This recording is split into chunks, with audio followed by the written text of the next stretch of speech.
तो production function हम कह रहे थे क्या होता है, relationship between input and output, कि इनपुट और आउटपुट में क्या रिलेशनशिप है। हम ऐसे लिख सकते हैं कि क्वांटिटी जो भी प्रोड्यूस्ड है it is a function of input and output. अब जब भी हमने कोई काम करना है, जब भी कोई भी काम करना है, तो सबसे पहले आ जाता है factors of production. Factors of production, जब कोई काम करने लगते हैं तो विदाउट दीज फैक्टर्स काम हो ही नहीं सकता। सबसे पहला फैक्टर है लैंड, दूसरा है लेबर, तीसरा है कैपिटल और चौथा है एंटरप्रेन्योर। इन 4 फैक्टर्स के बगैर काम नहीं हो सकता। अब कॉन्सेप्ट्स ऑफ प्रोडक्शन, प्रोडक्शन के कितने कॉन्सेप्ट्स हैं? Concepts of production.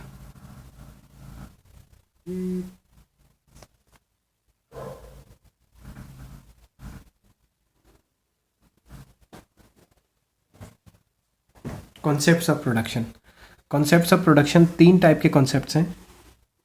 पहला कॉन्सेप्ट आ जाता है जी हमारा टोटल प्रोडक्शन। टोटल प्रोडक्शन को हम टीपी कहते हैं। टोटल प्रोडक्शन को हम टोटल फिजिकल प्रोडक्ट भी कह सकते हैं। टोटल प्रोडक्शन क्या होता है? It refers to the sum total of all output produced in a given time। एक गिवन टाइम पीरियड में प्रोड्यूसर ने जितना भी टोटल माल बनाया है उसे हम कहते हैं टोटल प्रोडक्शन। तो टोटल प्रोडक्शन का फॉर्मूला क्या है? Total production is equals to average production multiply by QL। QL होता है क्वांटिटी ऑफ लेबर। QL का मतलब है quantity of labour, quantity of labour. अब ये एवरेज प्रोडक्शन क्या होता है ये बता देता हूँ आपको। नेक्स्ट आ जाता है एवरेज प्रोडक्शन। एवरेज प्रोडक्शन को हम AP कहते हैं, एवरेज प्रोडक्ट भी कहते हैं, एवरेज फिजिकल प्रोडक्टिविटी भी कहते हैं। तो एवरेज प्रोडक्शन क्या है? It is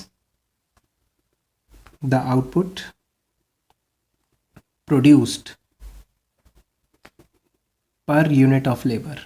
per unit of labour, एक लेबर ने कितना काम किया, एक लेबर जो भी काम करता है उसे हम एवरेज प्रोडक्शन कहते हैं। मतलब औसतन एक इंसान कितना काम करता है या कितना काम किया। तो एवरेज प्रोडक्शन क्या है? टोटल प्रोडक्शन, जितना भी टोटल सामान बना divided by quantity of labour, पता लग जाएगा ऑन एन एवरेज एक बंदे ने कितना काम किया। नेक्स्ट आ जाता है marginal production. Marginal production, marginal production को MP कहते हैं, मार्जिनल फिजिकल प्रोडक्ट भी कह देते हैं इसको, और मार्जिनल प्रोडक्टिविटी भी कहा गया है कई जगह पे। तो अब ये मार्जिनल प्रोडक्शन होता क्या है? सिंपल वर्ड्स में अगर आप देखें तो मार्जिनल प्रोडक्शन क्या है? It is change in total production as a result of change in quantity of labour. Labour के चेंज करने से प्रोडक्शन में जो भी फ़र्क पड़ेगा उसे हम मार्जिनल प्रोडक्शन कहते हैं। तो मार्जिनल प्रोडक्शन के 2 फॉर्मूले, it is change in total production as a result of change in quantity of labour, या फिर कई बुक्स में ये भी लिखा है marginal production is total production in time period n minus total production in time period n-1। मतलब अभी का कितना है और अभी से 1 साल पहले या एक लेबर पहले कितना था। ये तो हो गए जी हमारे कॉन्सेप्ट्स ऑफ प्रोडक्शन। इसके बाद एक कंसेप्ट आ जाता है with respect to time. Time की बात करनी है तो इसमें जब भी हम विद रिस्पेक्ट टू टाइम करते हैं तो हम उसको कैसे देखेंगे? बहुत आसान है।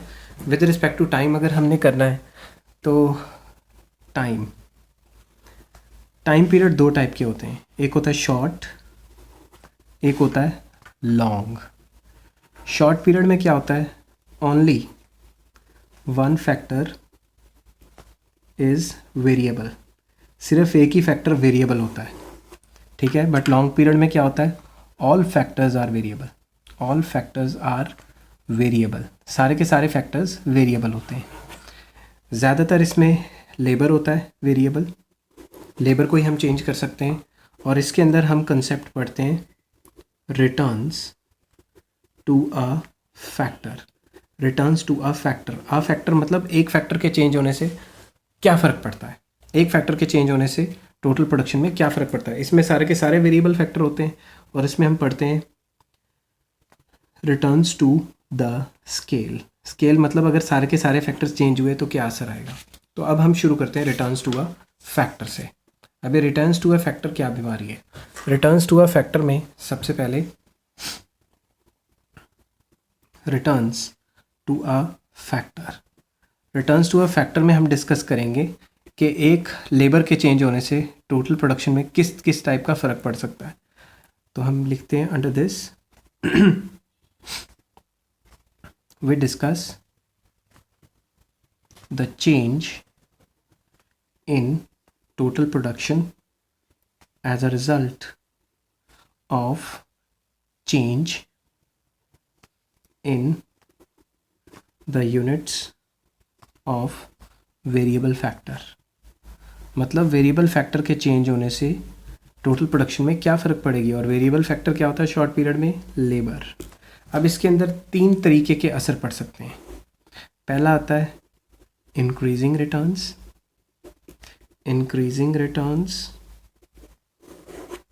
नेक्स्ट आता है डिमिनिशिंग रिटर्न्स, और तीसरा आ जाता है कांस्टेंट रिटर्न्स। तो ये 3 बेसिक लॉज हैं इसके अंदर। तो सबसे पहले मैं हेडिंग बनाता हूँ law of constant returns, law of increasing returns की। सबसे पहला लॉ है law of increasing returns to a factor. अब ये law of increasing returns to a factor क्या कहता है। ये कहता है कि शॉर्ट पीरियड में अगर लेबर को बढ़ाओ तो टीपी बढ़ती है इंक्रीजिंग रेट से। तो ये लॉ क्या कहता है, according to this law if we increase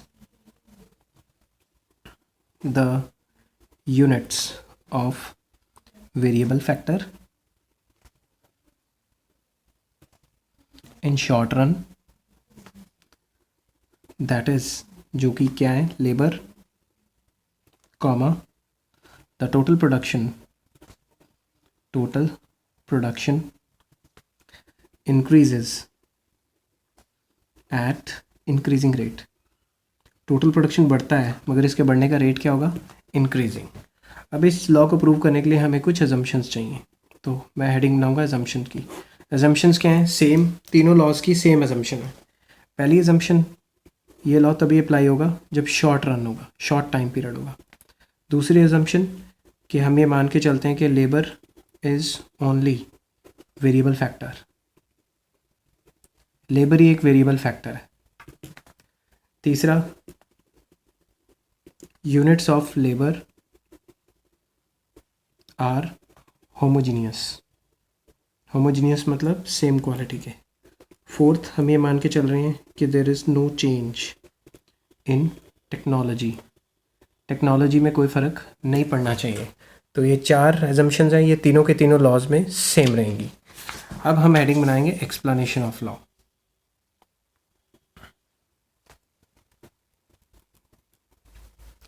Explanation of law. This law can be explained with the help of table and diagram. इसको हम टेबल एंड डायग्राम से एक्सप्लेन करेंगे। सपोज क्वांटिटी ऑफ लेबर है 1 2 3 4 5, total production 10। Second labour के आने से increasing rate मतलब 30, पहले 10 से बढ़ा था, अब 20 से बढ़ गया, अब 30 से बढ़ गया, अब 40 से बढ़ गया, 50 से बढ़ गया। तो टीपी बढ़ तो रहा है मगर टीपी के बढ़ने की रेट बढ़ रही है। इस चीज़ को कहते हैं टीपी इंक्रीजिंग रेट। अब ये जो टीपी के बढ़ने का रेट है, पहले 0 था 10 हो गया, तो ये 10 आ गया, ये 20 आ गया, ये 30 आ गया, 40, जिस रेट से बढ़ रहा है वही तो मार्जिनल प्रोडक्शन है। अब इस चीज़ का डायग्राम, जब भी पूरी इकोनॉमिक्स में कोई भी चीज़ इंक्रीजिंग रेट से बढ़ती है तो उसकी कर्व हमेशा ऐसी होती है। और जैसे ही आपको लगे कि ये वाई एक्सिस के पैरेलल आने लगी, रोक दो। मार्जिनल प्रोडक्शन लगातार बढ़ रहा है तो मार्जिनल प्रोडक्शन ऊपर जाएगी, नीचे आएगा क्वांटिटी ऑफ लेबर, यहाँ पे लिख दो मार्जिनल प्रोडक्शन, यहाँ पे लिख दो टोटल प्रोडक्शन। अब इसके कॉजेज़ क्या हैं, कॉजेज़ ऑफ लॉ, कि ऐसा क्यों हुआ। ऐसा इस वजह से हुआ क्योंकि अलग अलग इंसान अलग अलग सोच रखते हैं। कुछ लोग कहते हैं कि हम फुलर यूटिलाइजेशन कर रहे थे, fuller utilization of fixed factors, कि फिक्स्ड फैक्टर्स का इस्तेमाल अच्छा कर रहे थे।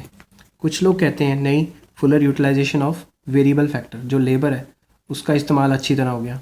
कुछ लोग कहते हैं नहीं, ऐसा नहीं है, बेटर कोऑर्डिनेशन की इस वजह से, बेटर कोऑर्डिनेशन।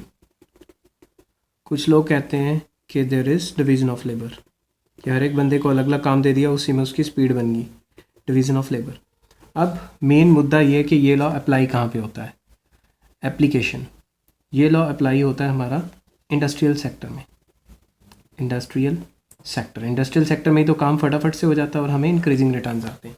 ये तो था आपका इंक्रीजिंग रिटर्न्स का लॉ। नेक्स्ट लॉ आ जाता है आपका diminishing returns, B, law of diminishing returns to a factor. Law of diminishing returns to a factor क्या कहता है? सिंपल वर्ड्स में ये लॉ क्या कहता है? According to this law,